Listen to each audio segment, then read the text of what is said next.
কিশোরগঞ্জের শোলাকিয়া ঈদগাহ ময়দানে জঙ্গি হামলার ৯ বছর আজ। চাঞ্চল্য করে মামলার বিচার শেষ হয়নি এখনো। বান্ডেল থাকলে প্রতি সেনমানিতে টাকা বাঁচবে। বিকাশ সেনমানি বান্ডেল কিনে জিতুন প্রতি লেনদেনে। ২০১৬ সালের এই দিনে শোলাকিয়া ঈদগাহে ঈদ উল ফিতরের নামাজ শুরুর আগ মুহূর্তে জঙ্গিদের গুলি আর বোমায় কেঁপে ওঠে ঈদগাহ মাঠের চারপাশ। হামলায় নিহত হন ২ পুলিশ সদস্য সহ ৫ জন। এ ঘটনায় ওই বছরের ১৪ জুলাই কিশোরগঞ্জ মডেল থানায় সন্ত্রাস দমন আইনে মামলা দায়ের করে পুলিশ।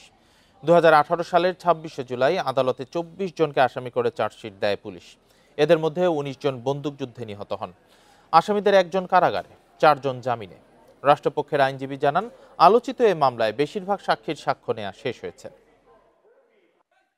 ইতিমধ্যে আমরা ৭৮ জনের সাক্ষী গ্রহণ করেছি এবং শেষ পর্যায়ে ম্যাজিস্ট্রেট, ডাক্তার এবং আয়ুষ সাক্ষীর জন্য আছে আগামী ১৭ আগস্ট এই মামলার পরবর্তী তারিখ।